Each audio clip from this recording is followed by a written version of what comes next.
The alarm screamed across every human station in orbit around Earth. Captain Han Jiwoo stood on the bridge of the Terran flagship Indomitable, watching his screens fill with red warning signals. Something massive had just appeared out of nowhere. Ships, hundreds of them. They were unlike anything humanity had ever seen. The vessels looked like they were made from black glass and silver metal twisted together. They moved in perfect formation, surrounding Earth's orbital defenses like predators circling wounded prey. Jiwoo felt his stomach drop. He had fought in the border conflicts against pirates and rogue colonies. This was different. This was an invasion fleet. Admiral Kang Daeho's voice crackled through every communications channel in the Terran coalition. All ships, battle stations. This is not a drill. We have unknown hostile contacts. Prepare for engagement. Then the message came. It broadcast on every frequency humans used. Every screen, every radio, every communication device across 12 star systems received it at the same time. The voice was cold and mechanical, translated by their computers into human language. We are the Vryn. You are humanity. Your species is an abomination. You have spread too fast. You have grown too quickly. You violate the natural order of the galaxy. We have watched civilizations rise and fall for 40,000 years. We have ended 217 species that threatened the balance. You will be the 218th. Dr. Park Minji sat in her small office aboard the diplomatic vessel Horizon's Voice. She was a xenolinguist, someone who studied alien languages. Humanity had met 3 other alien species before, all peaceful traders. She had helped build relationships with them, but this message made her blood run cold. She played it again, analyzing every word. The Vryn continued their broadcast. You have 10 of your Earth days to surrender all colonies. You will return to your home planet. You will submit to extermination. If you refuse, we will burn every human world. We will destroy every station. We will erase you from existence. This is not a negotiation. This is your ending.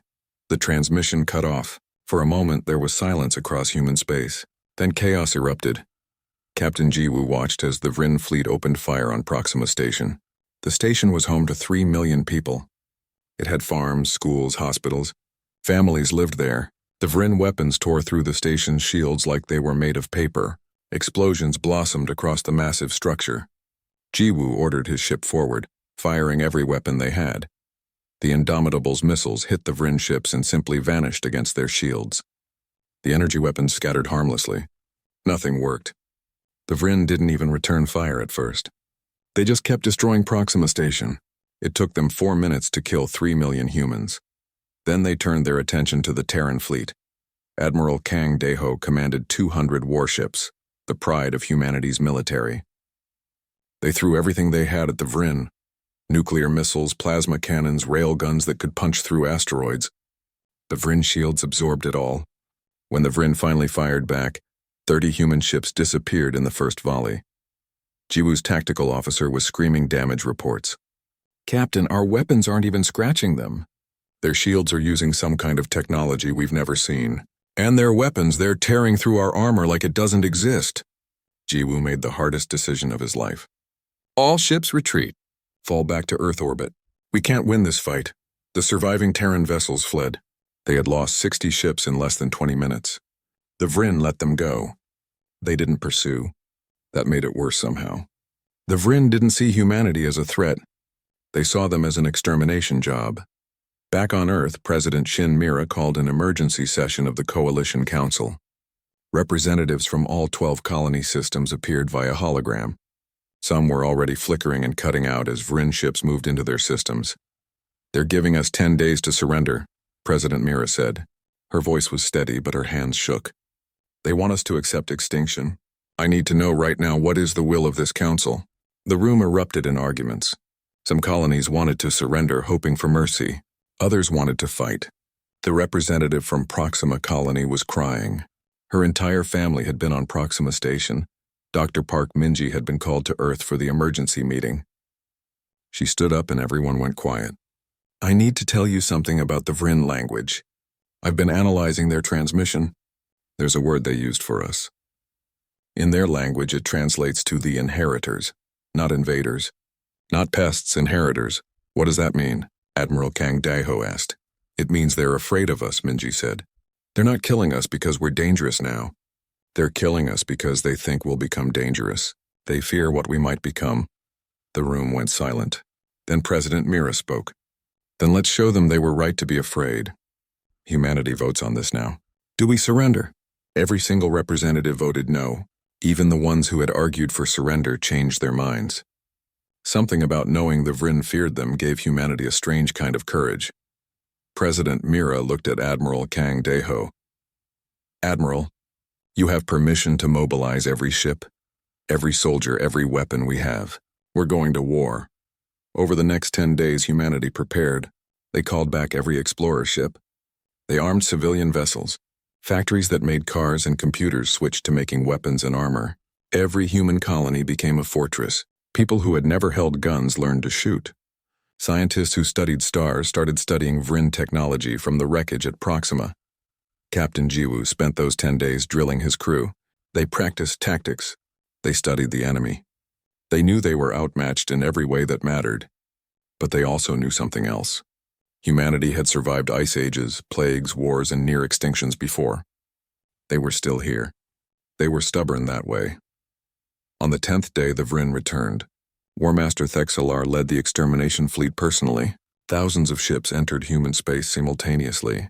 They expected to find humans cowering, ready to surrender. Instead, they found every human military ship formed up in battle lines. They found orbital defense platforms armed and ready. They found colonies that had turned themselves into armed fortresses. Admiral Kang Deho sent one message to the Vryn fleet. It was simple. You came here to exterminate humanity. You're going to learn something today. Humans don't know how to quit. Come and try. The second battle for Earth began. The Vryn had superior technology. They had 40,000 years of experience. They had conquered over 200 civilizations, but they had never fought humans before. The battle raged for 3 days. Humanity lost half their fleet, but they made the Vryn pay for every meter of space. They rammed ships when their weapons failed. They used nuclear weapons as close-range mines. They fought with a desperation and creativity the Vryn had never encountered, and for the first time in 40,000 years the Vryn took casualties they hadn't expected.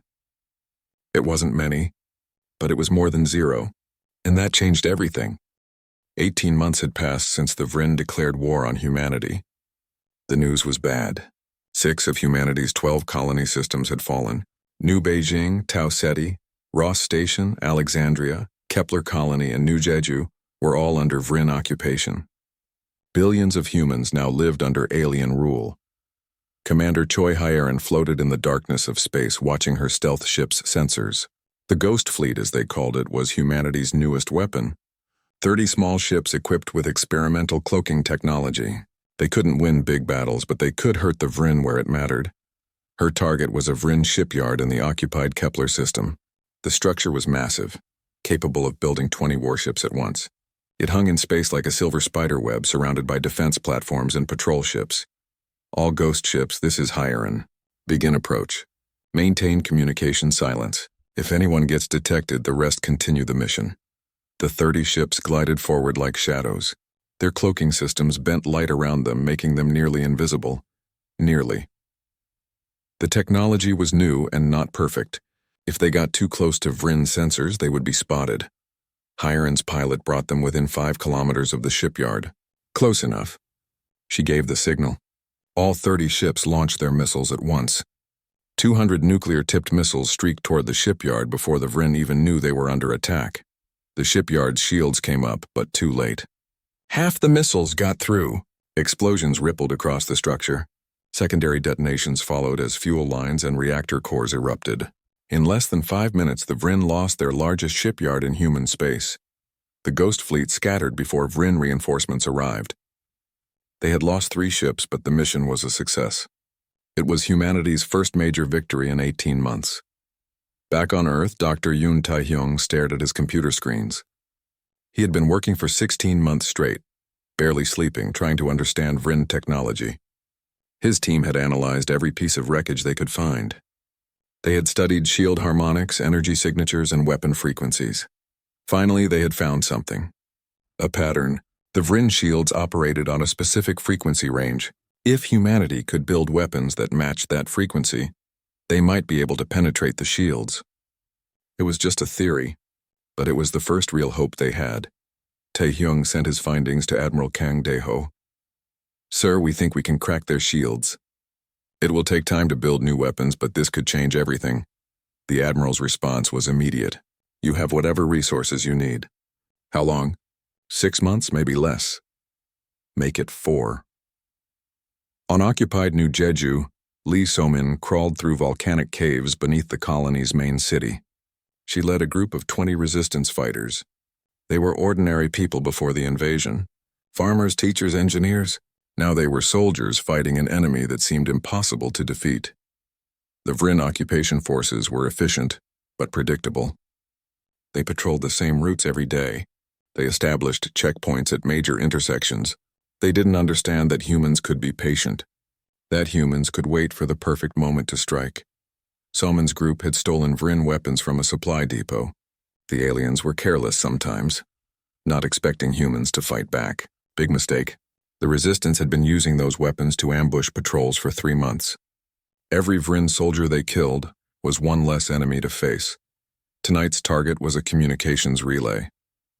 The Vryn used it to coordinate their forces across the colony. If Somin could destroy it, the enemy would be blind for at least a few hours, maybe long enough for civilian transports to escape off-world. Her team set the charges and retreated into the caves.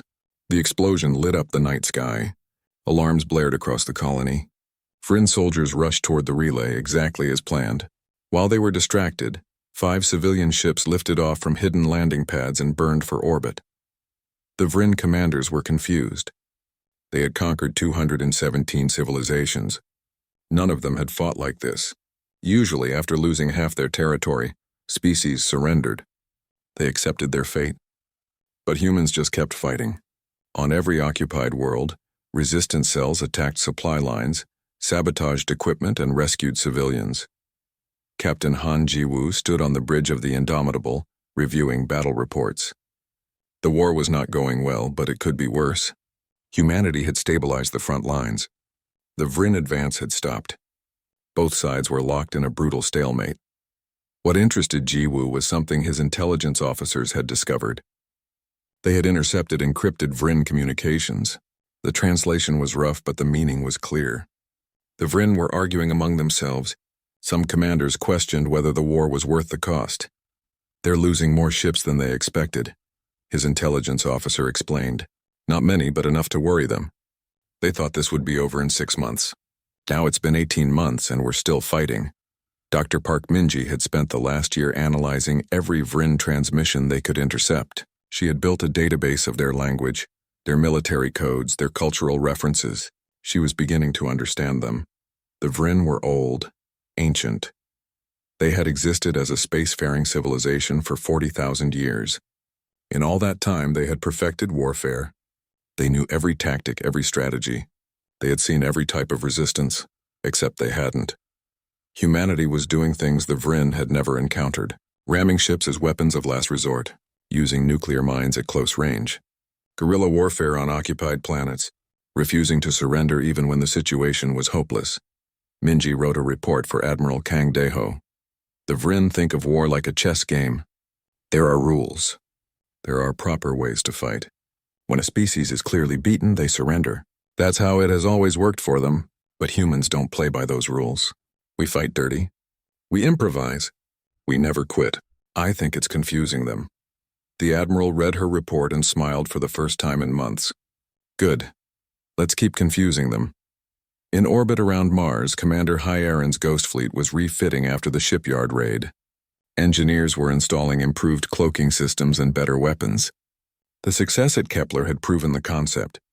Now the Terran Coalition was building more stealth ships. Within 6 months, the Ghost Fleet would number 100 vessels. Dr. Yoon Tae-hyung's team worked around the clock on the shield-penetrating weapons. They called the project Equalizer. If it worked, human ships would finally be able to hurt Vryn vessels in direct combat. The first prototype would be ready for testing in 3 months. Lee So-min's resistance cell on New Jeju continued their raids.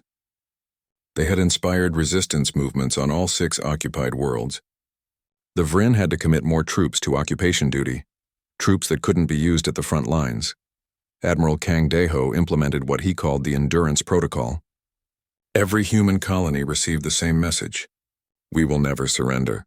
Even if reduced to one planet, one city, one person, humanity will continue to fight. This is not about winning.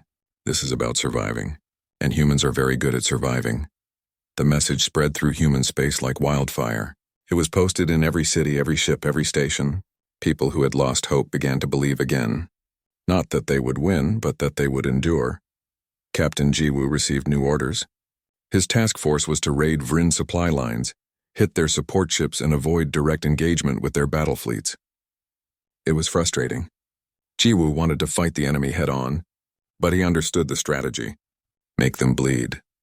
Make them pay for every system they occupy. As the 18th month of the war ended, something began to change. The Vryn High Council back on their homeworld was receiving reports they didn't like. The human extermination was supposed to be finished by now. Instead, it had turned into a grinding war of attrition. They were winning, yes, but not as quickly or as cheaply as planned. Some Vryn commanders began to whisper a dangerous thought. What if the High Council had made a mistake? What if humanity was different from the other 217 civilizations? What if these creatures couldn't be exterminated? War Master Thexalar silenced such talk harshly. Doubt was not permitted. The extermination would continue until every last human was dead. The High Council had decreed it, but privately even Thexalar wondered. He had studied humans carefully. They were weak individually. Their technology was primitive. Their ships were inferior. By every logical measure, they should have been extinct 6 months ago, yet they persisted. 3 years into the war, everything changed. The front lines had stabilized at 6 occupied systems. Neither side could push forward. Both were locked in a brutal stalemate that consumed ships, lives, and resources at a terrible rate. Colonel Nam Ji-hoon stood in the medical bay, looking at his reflection. He barely recognized himself. The experimental treatments had changed him, made him faster, stronger, more resilient. He could survive in vacuum for 10 minutes without a suit. His reflexes were 3 times faster than a normal human. His bones were reinforced with carbon fiber weaving that made them nearly unbreakable. He was the first of the Titan Corps. Behind him stood 99 other soldiers who had undergone the same transformation. They were humanity's answer to Vryn physical superiority. The aliens were naturally stronger and tougher than humans. Now the playing field was level. Colonel, are you ready? The doctor who had performed the procedures looked nervous. The treatments were experimental. They could have failed. They could have killed everyone who tried them. We're ready, Ji-hoon said. When do we deploy? Tomorrow. You're going to New Jeju. Your mission is to link up with the resistance and retake the colony. The Vryn on New Jeju didn't know what hit them. Ji-hoon's Titan Corps dropped from orbit in stealth pods. They moved through the volcanic caves with perfect precision, guided by Lee Salmon's resistance fighters. When they encountered Vryn patrols, the battles were over in seconds. Vryn soldiers had always dominated humans in ground combat. Their natural armor, plating, and superior strength made them deadly in close quarters, but Ji-hoon punched through a Vryn soldier's chestplate with his bare fist. Another Titan soldier picked up a Vryn warrior and threw him 20 meters into a wall. The Vryn commander on New Jeju sent a panicked transmission back to the occupation fleet. The humans have changed. They're stronger. Our ground forces are being overwhelmed. We need reinforcements immediately, but reinforcements never came. At the same time as the ground assault on New Jeju, Dr. Yoon Tae-hyung's equalizer weapons were being tested in battle for the first time. Captain Han Ji-woo watched his tactical display as the Indomitable fired its new weapons at a Vryn cruiser. The modified missiles streaked through space, their warheads pulsing at the exact frequency that could penetrate Vryn shields. The missiles hit. For the first time in 3 years, human weapons damaged a Vryn ship. Not destroyed it, not yet, but the cruiser's shields flickered and collapsed. Follow-up strikes from the fleet tore into the now vulnerable vessel. It exploded in a brilliant flash. The Terran fleet cheered. After 3 years of fighting an enemy they couldn't hurt, they had finally drawn blood. The Battle of Sigma Draconis lasted 6 hours.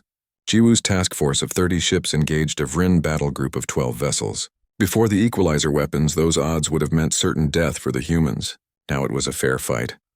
Jiwoo's fleet destroyed 4 Vryn ships and damaged 3 more before the enemy retreated.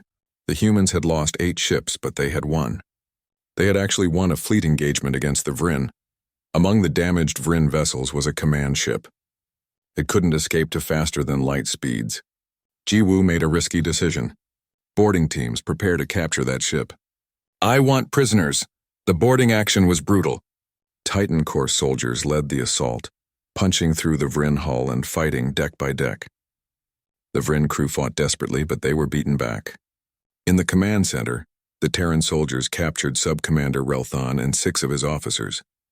It was the first time humanity had captured high-ranking Vryn alive. Back on Earth, President Shinmira faced the hardest decision of her presidency. The captured Vryn officers had been brought to a secure facility. Military commanders wanted to execute them as war criminals. Some wanted to torture them for information. Others wanted to study them like laboratory animals. Dr. Park Minji had a different idea. Let me talk to them. Not interrogate, talk. I've spent 3 years studying their language and culture. I might be able to learn something. President Mira agreed. You have 1 week. If we don't learn anything useful, the military takes over. Minji entered the cell where Sub-Commander Relton was being held.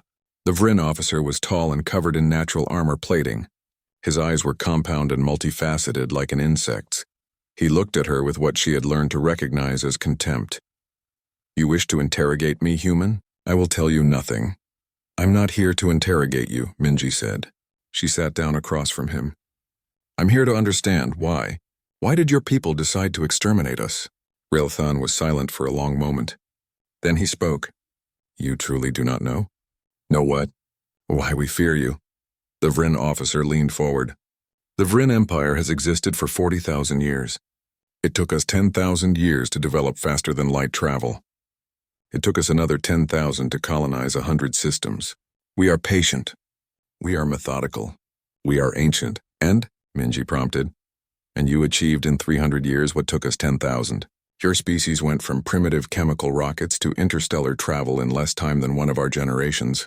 You spread across 12 systems in the time it takes us to settle one. Your rate of advancement is not natural. It is not possible. Yet you do it, Minji felt her heart racing. You're killing us because we learn fast? We are killing you because in another 1,000 years you will surpass us. In 10,000 years you will dominate the galaxy. The High Council studied your history, your wars, your conflicts, your violence. You are aggressive, adaptable, and you never stop advancing. If we let you continue, eventually you will come for us. You will seek revenge for what we have done. So we decided to end you while we still could. That's insane, Minji said. We would have been your friends. We would have traded, shared knowledge, coexisted peacefully. Relthon's compound eyes fixed on her. Perhaps. But the High Council could not take that risk. And now, 3 years into this war, they are beginning to realize they made a terrible mistake. You were everything they feared, even sooner than they predicted. Minji recorded the entire conversation. President Shinmira broadcasted across human space and to every neutral alien species in the galaxy. The message was clear. The Vryn had attacked humanity not because humans were dangerous, but because they feared what humanity might become. The response was immediate. 3 alien civilizations that had remained neutral sent messages of support to humanity. The Vryn had bullied them for centuries. Now they saw a chance to end Vryn dominance. They began supplying humanity with resources and intelligence.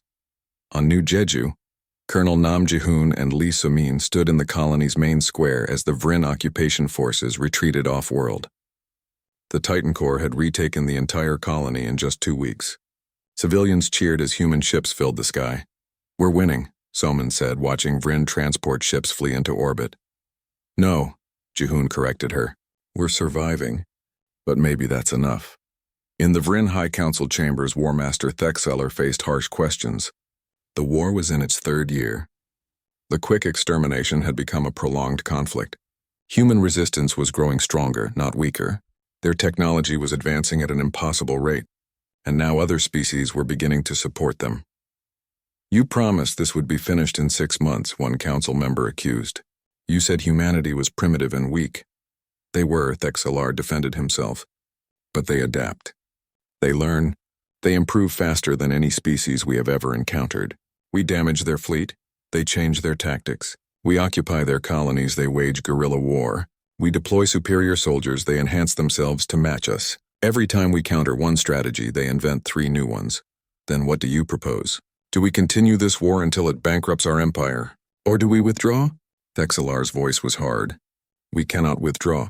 If we show weakness now, every species we have dominated will rise against us. We must continue. We must find a way to break them.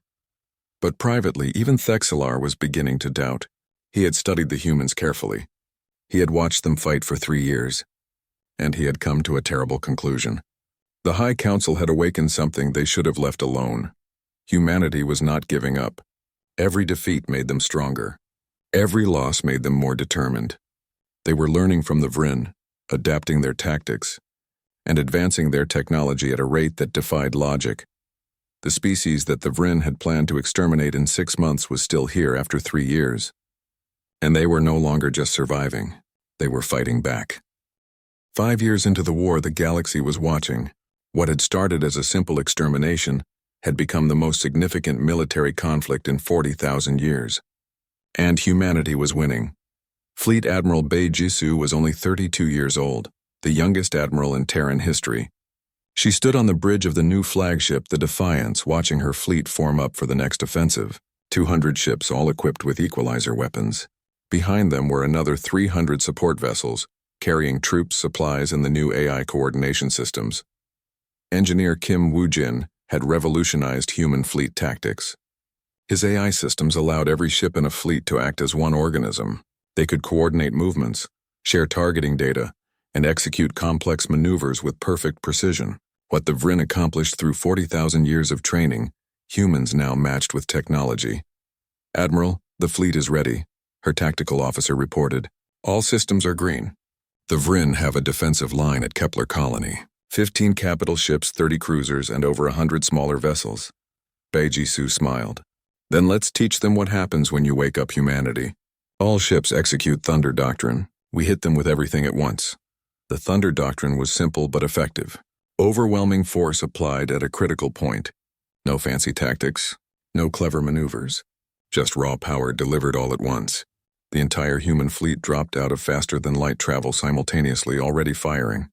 The Vryn had never seen anything like it. 200 human ships unleashed thousands of equalizer missiles in the first 30 seconds. The Vryn defensive line's shields flickered and died under the assault. Before they could recover, human energy weapons tore into their hulls. The Battle of Kepler lasted 2 hours. When it was over, the Vryn defensive line was destroyed. The humans had retaken their first lost colony system, and they had done it with minimal casualties. Only 12 human ships were lost. The Vryn commanders watching from other systems were stunned. 5 years ago, humans couldn't damage a single Vryn ship. Now they were destroying entire battle groups. The war had turned completely around. While Admiral Bei Jisoo was pushing into Vryn territory, Ambassador Lim Heun was working on a different front. She had spent the last year traveling to neutral species, building alliances and showing them that the Vryn could be defeated. On the planet Korthax, she met with the ruling council of the Korthax Dominion. The Korthax were a reptilian species that the Vryn had bullied for centuries. They had always been too afraid to resist. "The Vryn have dominated this sector for 40,000 years, the Korthax leader said. "Why should we believe humanity can defeat them?" Heian showed them battle recordings from Kepler. "Because we already are. We've retaken 3 colony systems in the last year. We've destroyed over 200 Vryn capital ships, and we're just getting started. Join us. Together we can end Vryn tyranny forever." The Korthax agreed. Then the Talaxians joined. Then the Nebulon Confederacy. Within 6 months, 12 alien species had formed the Free Species Coalition with humanity at its center. They contributed ships, resources, and intelligence about Vryn positions. The galaxy was uniting against the Vryn. Species that had suffered under Vryn dominance for millennia were finally fighting back. And humanity was leading them. Commander Choi Hyeron's Ghost Fleet had grown to 150 ships. They penetrated deep into Vryn territory, sabotaging shipyards, destroying supply depots, and assassinating military commanders. The Vryn called them demons, ships that appeared from nowhere and vanished before reinforcements arrived. On one mission, Hyeron's fleet destroyed 3 Vryn shipyards in a single night. The enemy lost the capacity to build capital ships for 6 months. On another, they destroyed the Vryn fuel refineries at Nexus Prime, crippling the enemy fleet's ability to conduct long-range operations. The Vryn Empire was beginning to fracture. Some commanders, like Relthon, who had been captured at Sigma Draconis, defected to humanity. They brought intelligence about Vryn fleet positions, defensive strategies, and internal politics. President Shin Mira had released Relthon after his interview with Dr. Park Minji, treating him with respect rather than as a prisoner. That decision was paying off. Relthon had become an advocate for peace within the Vryn Empire. He secretly communicated with other Vryn officers who doubted the war. A resistance movement was forming within the Vryn military itself. Captain Han Jiwoo led the liberation of Tau Ceti, the second occupied human colony to be freed. As his ships entered orbit, he made sure his crews understood one thing. We treat Vryn civilians with respect. We take soldiers prisoner, not execute them. We're better than they are. That's how we win this war, by proving we're not the monsters they thought we were. The human Marines who landed on Tau Ceti found Vryn civilian workers in the factories and refineries.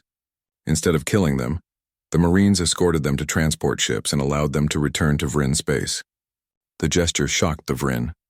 No species they had ever conquered had shown mercy to Vryn citizens. Dr. Park Minji worked with Relthon and the Vryn defectors to establish communication protocols. Humans needed to understand Vryn culture if they were going to win the peace after winning the war. She learned that the Vryn were not inherently evil. They were ancient, cautious, and had become arrogant over 40,000 years of dominance. They had stopped questioning their High Council's decisions, now that questioning was spreading. Vryn soldiers didn't want to die in a war they were losing. Vryn civilians were beginning to protest the massive resources being devoted to the human conflict. The Vryn economy was straining under the war's costs. War Master Thexelar grew increasingly desperate. He ordered the use of forbidden weapons, ancient technologies the Vryn had banned centuries ago because they were too cruel.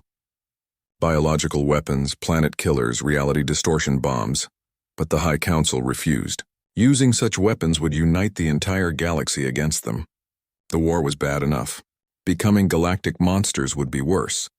President Shin Mira faced her own difficult choice. Human ships now had the capability to strike at Vryn core worlds. They could destroy Vryn colonies, kill Vryn civilians, and visit upon the Vryn exactly what the Vryn had tried to do to humanity. Admiral Kang Daeho advocated for it. They tried to exterminate us. They deserve the same fate. We should burn their worlds like they burned Proxima Station. But President Mira refused. If we do that, we become them. We prove that their fear was justified. No, we're going to offer them something they never gave us. A choice, surrender and live or fight and die. But we will not exterminate them. The decision was controversial. Many humans had lost loved ones in the war. They wanted revenge. But Mira held firm. We fight to survive, not to commit genocide. That's what makes us different. That's what makes us better. Fleet Admiral Beijisu continued her offensive. Ross Station was retaken. Alexandria was liberated. The Vryn were being pushed back system by system. Human industry had fully mobilized.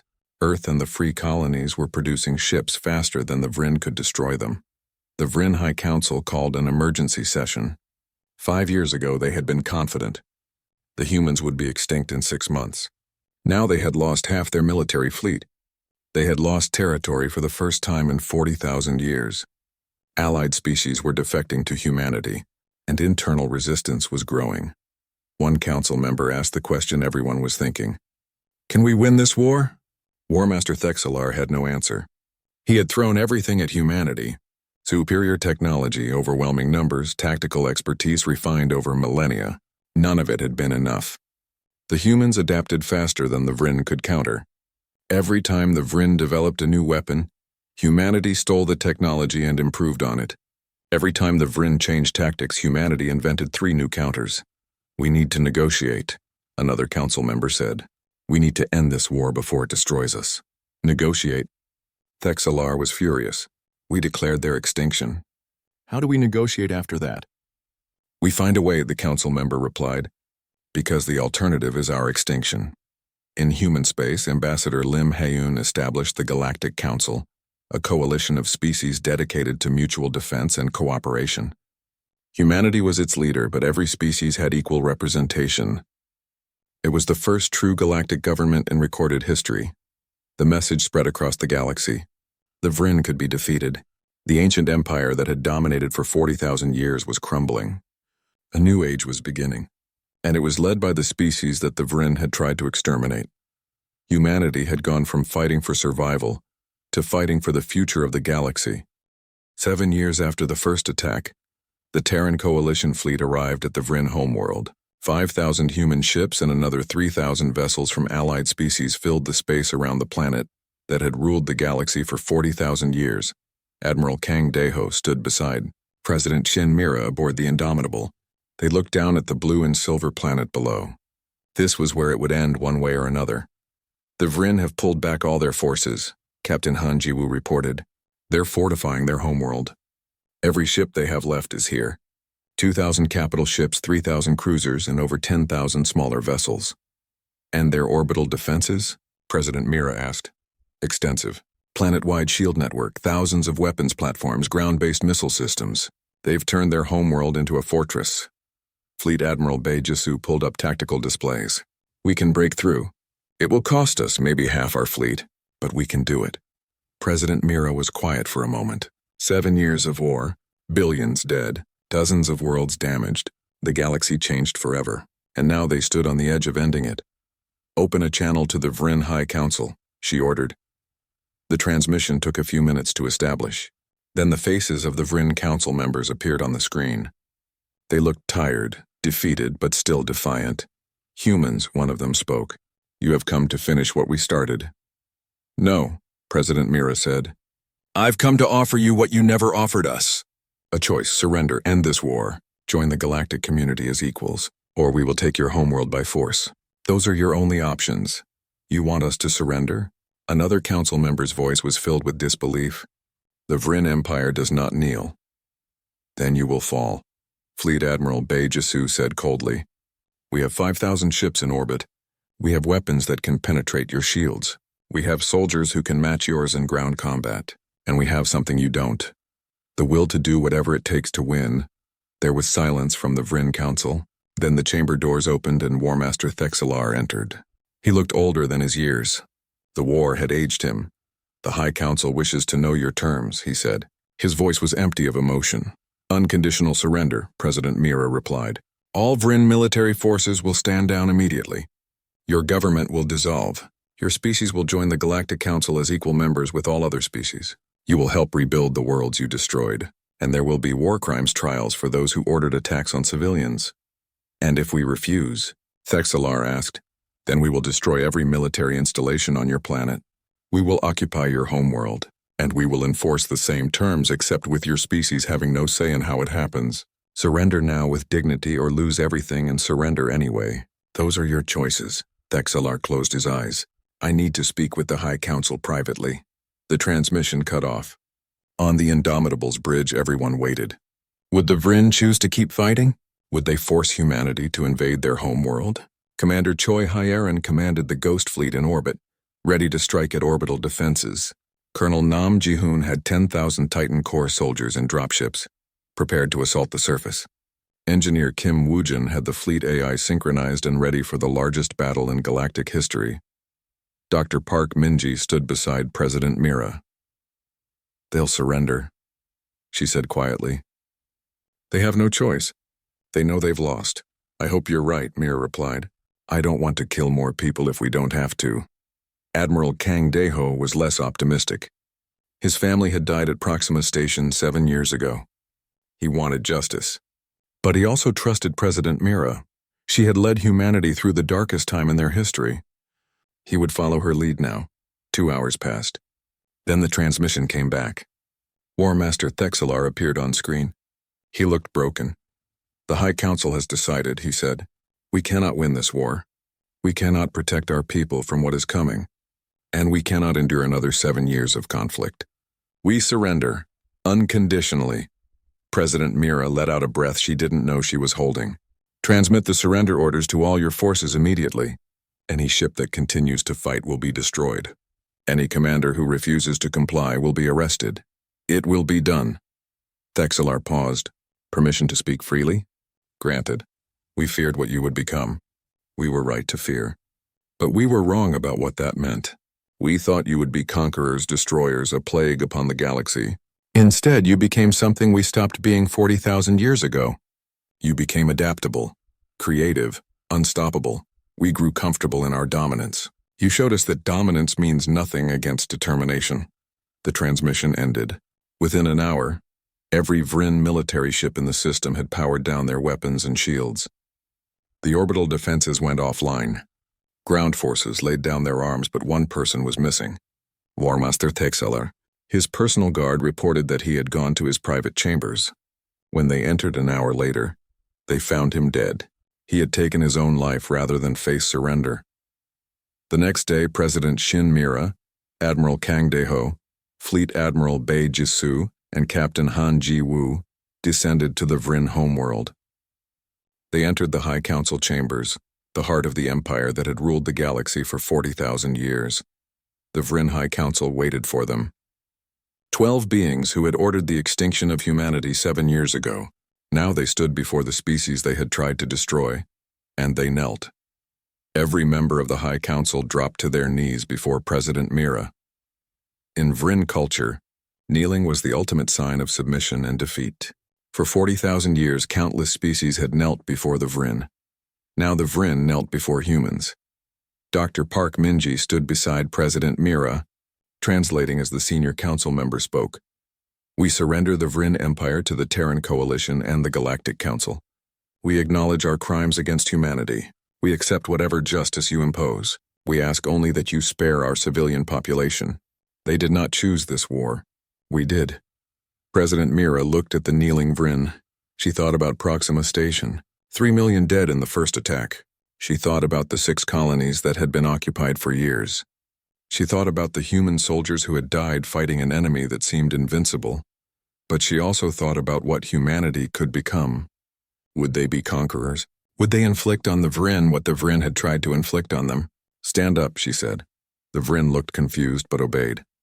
The Terran Coalition does not seek to dominate you. We seek justice, yes.